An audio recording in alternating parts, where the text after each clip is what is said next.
Your checkout is failing. So you ask an AI agent, what broke after the latest deployment? And can you create a GitHub issue? A few seconds later, it checks the error dashboard, reads the deployment diff, finds a suspicious change, and drafts the issue. It looks as if your sentence reached into production and operated those tools. But an AI model cannot open GitHub. It cannot click a dashboard. It cannot call an API. By itself, it receives tokens and produces more tokens. So how did a sentence become a real action? Between the prompt and GitHub sits a workbench of ordinary software. MCP is the protocol trying to make that workbench reusable. First, separate the model from the agent. The model is the reasoning engine. You give it context, and it predicts what should come next. An agent is the larger system around that model. An execution loop, instructions, memory, permissions, and tools. A tool is simply a function the model is allowed to request. Search errors, read pull request, create issue. Each tool has a name, a description, and a JSON schema explaining which arguments it accepts. The model sees those definitions beside the conversation. Instead of normal text, it can produce a structured work order. Call search errors for service checkout, covering the last 30 minutes. But that card is still only a proposal. Nothing is executed yet. Now, ordinary software must turn that proposal into code. Without a shared protocol, the AI application needs a custom adapter for the error dashboard, another for GitHub, another for Slack. Each has different authentication, schemas, result formats, and failure behavior. For one application and two tools, that may be exactly the right design. But add several AI applications and dozens of services, and the adapters multiply. Every host must learn every integration. Every tool provider must support every host.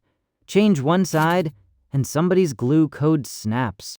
This is the connection MCP, Model Context Protocol, tries to standardize. Not how GitHub stores issues, not how the model reasons. It standardizes the connection between an AI application and a capability it wants to use. There is no central MCP box. Each host connects directly to each server using the same rules. MCP has three names that sound more complicated than they are. The host is the AI application you are using. It owns the conversation, talks to the model, applies permissions, and runs the agent loop. Inside the host is an MCP client. The client maintains one protocol connection. On the other side is an MCP server, a program exposing useful capabilities in a standard shape.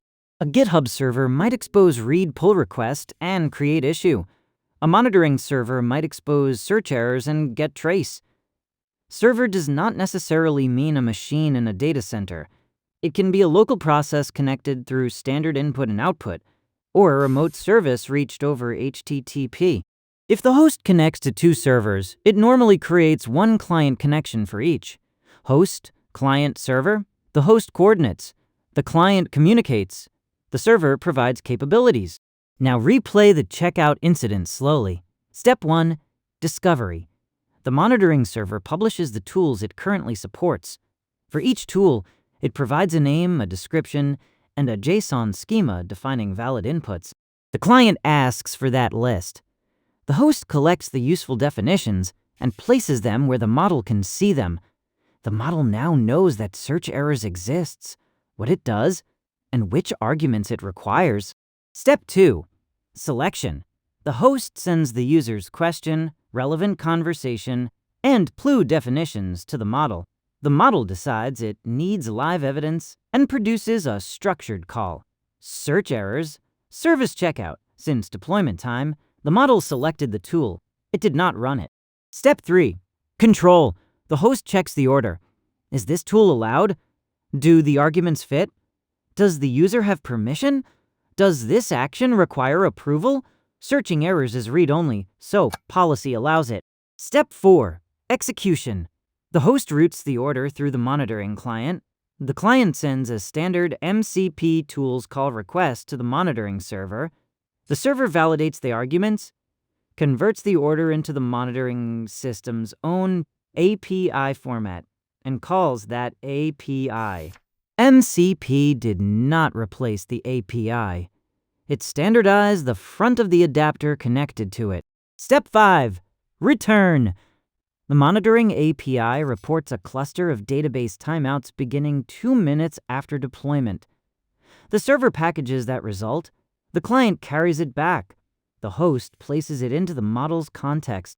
Now, the model can reason over evidence it did not have before, and the loop can continue. The model sees the timeout result, then requests a GitHub tool to read the deployment diff. That receipt shows a connection pool limit changed from 50 to 5. That is not proof by itself, but the timing matches, and so does the failure. The model now has enough evidence to explain the likely cause, but the user also asked it to create an issue. So it proposes another work order: create issue with a title, description, and links to the errors and pull request. This time, the host pauses.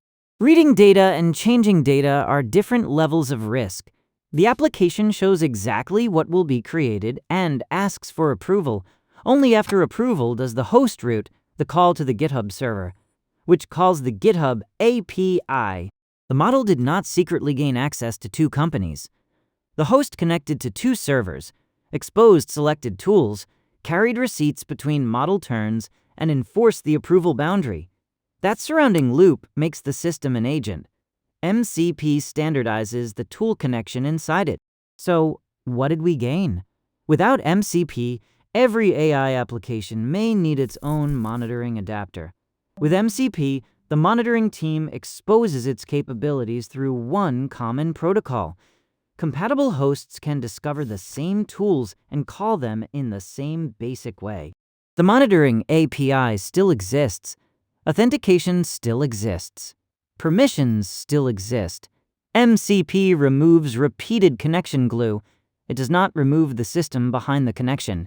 This is why people compare MCP to USB-C. The useful part of that analogy is the common connection. The dangerous part is assuming that plugging something in makes it safe or good. A universal connector does not guarantee a trustworthy device. And a universal tool protocol does not guarantee a trustworthy agent. An MCP tool is not a harmless button. It is code with access. A local server may run with the same privileges as the AI application. A remote server may hold authorization to source code, customer data, or production systems. And untrusted instructions can enter in 2 places. A malicious server can hide them in a tool description, or a legitimate server can return a GitHub issue containing hostile instructions in its data. In both cases, the model may struggle to separate information to analyze from commands to obey. Schemas only prove that an argument has the right shape. They do not prove that deleting the file was a good idea. So 3 ordinary engineering boundaries still matter. First, trust and sandbox the server like any other code you install. Second, expose only the tools the task needs, with the smallest permissions possible. Third, require human approval before actions that send, spend, publish, delete, or deploy.